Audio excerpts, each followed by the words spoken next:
Bonjour à tous et bienvenue dans cette nouvelle vidéo AgriPartner. Aujourd'hui, je vous emmène visiter la ferme de Benoît, plus connue sous le nom de Benoît Paysan Charentais. C'est parti!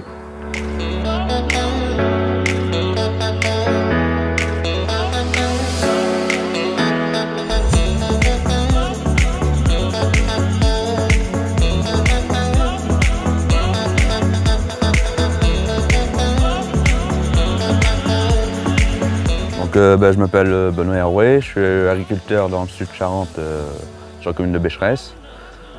Exploitation de 320 hectares, 100% céréales, grande culture. Je fais du blé tendre, blé dur, colza, tournesol, maïs. Et donc là, à partir de cette année, je reprends l'exploitation, la partie qu'avait mon père, en plus de ce que j'ai. On va commencer donc par la moissonneuse-batteuse. C'est une machine qui est en CUMA jusqu'à maintenant. D'accord. Voilà, New Holland CX 8040, 5 secours, et qui va très bien par rapport à la surface que j'ai à faire, avec une coupe de 6 mètres. Je fais entre 15 et 20 hectares par jour, c'est l'objectif que j'ai par rapport à mon emploi du temps, à la surface que j'ai. Voilà. Du coup, celle-ci avec l'entreprise là-bas, plus de 300 hectares. Eh ben, ça va lui faire 400 hectares à moissonner avec la partie entreprise à peu près. D'accord. Voilà. Et puis pour le maïs tournesol, tu es équipé en... Eh ben, on a donc cueilleur à tournesol à maïs, pour le maïs bien sûr. D'accord. Et un cueilleur à tournesol Buiran en Fantini qui est pas là, qui est chez un de mes oncles en stockage parce que un peu à l'étroit ici pour l'instant. Il y a encore de la paille qui prend de la place. D'accord. Mais voilà. Ça c'est un bâtiment que mon père avait construit il y a 2011 pour stocker de la paille, mais moi j'arrête la paille, je veux pas en faire, j'aurais pas le temps de faire la paille et tout le boulot. Et puis ça te prend beaucoup de place. Puis ça prend de la place, voilà, bon là il y a un bâtiment de 600 mètres carrés, je peux stocker tout le matériel que j'ai autrement. Donc pour l'instant c'est un peu dispersé, un peu dehors pour le temps de libérer la place. Là donc on a un déchômeur à Grissem, 6 mètres, un Discolmash R. Je l'ai acheté donc celui-là l'année dernière. C'était en complément de couvert crop pour faire plus d'hectares dans la journée, tout simplement. Plus superficiel. Plus superficiel, plus voilà. Faire du faux semis et de la reprise derrière le tournesol pour semer mes blés, après ça suffit largement. En préparation pour combiner, quoi. Et c'était aussi faire de la surface dans la journée, c'est le but, quoi. Comme je suis tout seul pour faire tout, donc moi l'objectif c'est de faire le maximum d'hectares dans une journée et pas être en retard, faire ça en bonnes conditions. Et puis maintenant tu as la puissance pour... Voilà. Ben, j'ai le tracteur qu'il faut occuper aussi. C'est pour ça que j'ai acheté ça aussi. D'accord. Voilà. Donc là après on a un cultivateur de 4 mètres. D'accord. Donc, qui était un de mes oncles que je rachète pour faire un travail plus en profondeur. Par exemple pour semer du blé derrière les maïs. Ben, je passe le cultivateur et puis je sais me combiner avec ça. Ça t'évite de labourer, quoi. Voilà, je laboure pas. Moi pour du blé, colza, orge. Je laboure pas du tout, moi je fais tout en simplifié. Mais derrière du maïs, il faut un petit peu de guéret quand même, donc je passe un coup de cultivateur et puis je sème au combiné direct. Et ça passe, même avec la paille, ça passe très bien. Bon là après c'est un vibro qui est à vendre. Voilà, c'est le vibro à mon père. Bien, ouais. Voilà. C'est un petit vibro de 5 mètres 20, il me semble, si je me souviens bien, ouais c'est ça. Il est en vente là, il l'a annoncé sur AgriAffaires, voilà, il est en très bon état. Il y a rouleau et peigne. Voilà, s'il y en a qui sont intéressés, il est toujours disponible. Ensuite là-bas, donc on a le couvert crop qui est dehors pour l'instant malheureusement. Bah, à cause de la paille. Voilà, j'aime pas trop ça, mais bon, à un moment donné, on n'a pas trop le choix. Ça c'est un couvert crop, c'est un des premiers outils que j'ai acheté quand je me suis installé, que j'ai agrandi un peu mon exploitation. Un 40 disques Kivogne, qui est de 95. Qui était en super bêta quand je l'ai racheté et puis il me convient très bien. Et ça, il permet par exemple, comme pour semer mes colza, il faut un peu de guéret sur une dizaine de centimètres. Par rapport au déchômeur rapide, lui il va gratter un peu plus et ça me permet d'aller un peu plus en profondeur, tout en restant sur un outil de travail simplifié. Voilà. Ouais, tu essayes de moins en moins labourer du coup. Eh ben, je laboure encore pour le culture de printemps maïs tournesol. D'accord. À terme, j'espère. Je pense que je vais diminuer le labour sans l'arrêter forcément. Pour moi. Ouais, avec le chisel ou. Ouais, voilà, avec des outils type Adam ou. Je sais pas encore trop ce que je veux prendre, mais bon, voilà, c'est un projet de dire diminuer le labour pour ce soit plus vite prêt aussi l'hiver. Donc ici, voilà, on a fait le tour à cette partie. Donc là, une machine à bêcher qu'on a en Kuma aussi. D'accord. Ça permet dans des terrains très argileux, à la place de la charrue, on lisse pas parce que Ça fait pas de semelle de la ça fait bourse. pas de semelle, ça lisse pas, ça patine pas, le tracteur patine pas. Donc dans les terrains, dans les fonds, dans les terres argileuses tirants, au lieu de labourer, on passe ça. Système de bêche. Ça pousse un peu le tracteur. Hein. Ça peut pousser le tracteur. J'ai vu des fois le tracteur prendre 1 km/h juste par la machine que le terrain est gras, il a des répus et puis voilà. Autrement, ça c'est une machine, c'est long pour le travail parce qu'on n'avance pas vite du tout. On fait 60 arts à l'heure à peu près, 70 arts. Ça avance à quelle vitesse ça 2,5 pour 3,50 m. Donc ça va pas vite, mais le boulot derrière est vraiment satisfaisant, donc ça vaut la peine de prendre le temps. Tu sèmes directement juste derrière On passe un coup de verre sur la tille. D'accord. Et pour affiner, mais ça laisse le terrain aéré. La paille elle n'est pas enfouie complètement, elle est sur tout l'horizon. D'accord. Et bon, ça améliore on a vu des améliorations de structure dans les grosses argiles grâce à ça.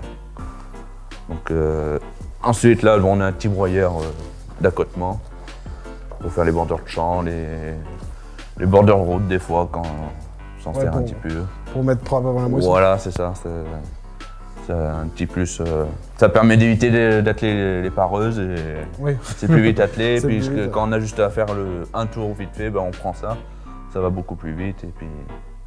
C'est pratique. Voilà, on l'a pas, bon c'est pas grave, mais quand on l'a, on est content de l'avoir. C'est bien pratique. Avec son petit déport, ça permet de chercher les petits fossés, les petits talus. Derrière les roues. Voilà.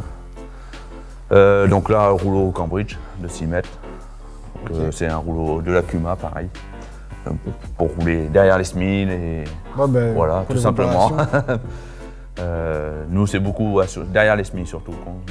Avant les colzas aussi peut-être Cette année, non, je ne l'ai pas fait, mais l'année dernière, oui, je l'avais utilisé pour préparer pour les colzas.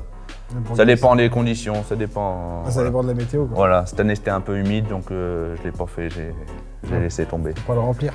Ouais. Et puis là, on a un petit broyeur de pierre, puis avec un endaineur. Donc là, c'est en Kuma, pareil. Bon, le quad avec l'appareil anti-limace. Hein, le quad, pour moi, c'est l'outil indispensable d'une exploitation agricole.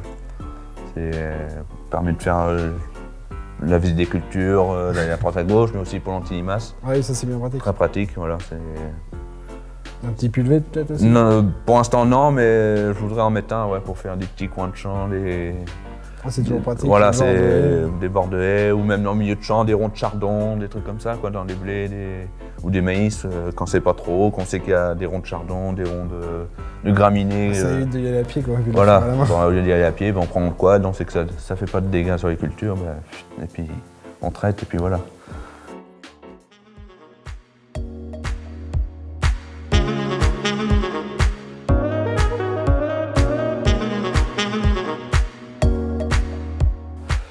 Bon là c'est l'hangar qui sert d'atelier.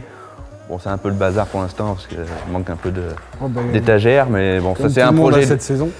C'est le projet de cet hiver, c'est de faire des étagères, beaucoup plus d'étagères pour ranger tout ça.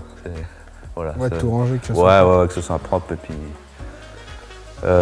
donc là on a les pendants en grès, un Kuhn qui a été acheté par mon père et mon oncle il y a une dizaine d'années, que je vais garder moi parce que j'en fais plus beaucoup. Donc, tu fais beaucoup de liquide peut-être? Eh ben je vais passer en azote liquide, ouais.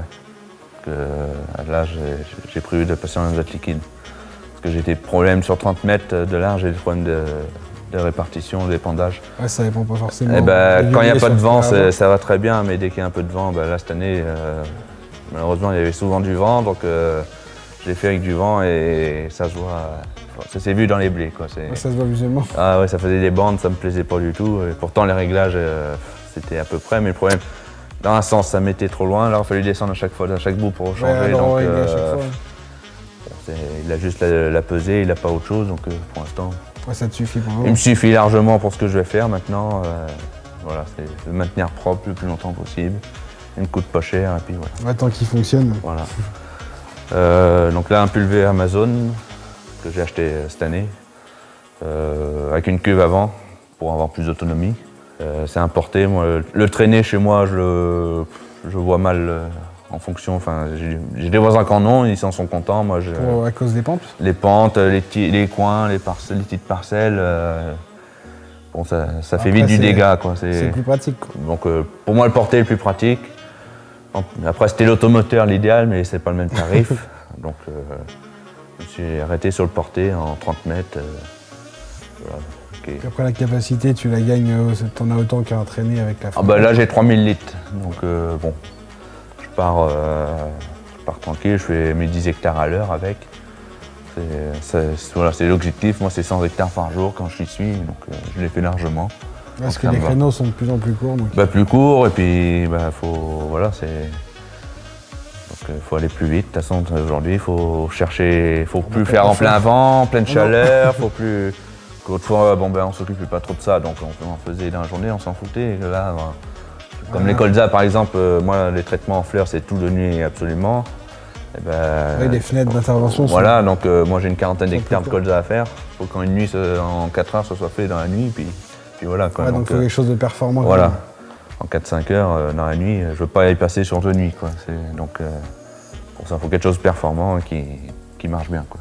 Okay. Et c'est pour ça que je l'ai changé, parce qu'avec l'ancien, j'avais des problèmes d'utilisation, de fonctionnement, des pannes qui me ralentissaient énormément. Donc j'ai fait le choix de changer de marque et de renouveler le matériel sur du neuf pour être performant et être tranquille. Ouais, être tranquille. Voilà. Et puis là, donc les pareuses. Bon, chez nous, c'est un outil indispensable aussi. Hein. Ouais, comme beaucoup d'endroits. Voilà, avec toutes les haies, les bois, les talus. Bon, voilà, c'est un outil. Nous, mon père a toujours eu une machine et moi, je sais que j'aurai toujours une machine. Elle est en propriété, celle-ci? Celle-là, elle est en propriété. Bon, ils l'ont à 2 ou 3. C'est 3, il me semble. Il y a mon père et 2 de mes oncles. Et un autre voisin, donc 4 c'était, voilà. Et bon, moi, je l'ai racheté, cette machine, je l'ai racheté. Mais c'est un outil, il y a toujours eu, et puis... Il y aura toujours besoin de tout Voilà, il y aura toujours besoin. Donc le tracteur de tête, celui qui fait les gros travaux, le T8 380. C'est lui qui fait les charrues, rotatives, semis de combinés, les déchaumages. Voilà, c'est celui-là qui fait vraiment tous les gros travaux nécessaires pour l'implantation des cultures. D'où la puissance. Quoi. Voilà. Et j'arrive à l'occuper correctement. Vu les coteaux, ouais, ça... C'est bon, j'ai un combiné de 6 mètres. Voilà, le combiné de 6 mètres, ça l'occupe sans problème. Il n'y a pas de raison, je pense. Ouais. Sur le plat, bon, bien sûr, c'est des fois, on se dit, le déchaumeur de 6 mètres sur le plat, je pourrais avoir 8 mètres, 10 mètres derrière, il les emmènerait quand même. Et dès qu'on arrive dans les pentes de 30 à 40%, bon, là... Il faut la puissance. Voilà, la puissance et l'adhérence aussi. La puissance, c'est bien, mais il faut de l'adhérence aussi. Il faut un tracteur lourd.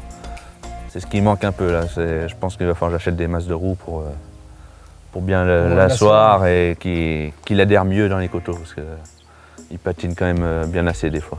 Donc, sur certains outils, ça? Ouais, sur les outils traînés, surtout quand il n'y a plus de poids sur le relevage. Bon, ouais, et puis dans les coteaux, ça le tire un peu? Ça le tire un peu de travers, et puis bon, c'est... Voilà. Et comme dans les coteaux, on ne peut pas trop descendre l'impression des pneus pour monter. Mais pour que ça monte quand même? Il faut un minimum, parce que on se ferait vite peur, hein, à virer un tracteur, c'est facile. Ouais, après. Je pense bien. Donc il faut un peu de pression par rapport à ce qu'on pourrait faire. Et ça diminue l'adhérence, donc voilà. Oui, forcément. Puis il fait du transport du coup? Et du coup, maintenant, il fait un peu de transport, voilà. C'était le but de l'achat.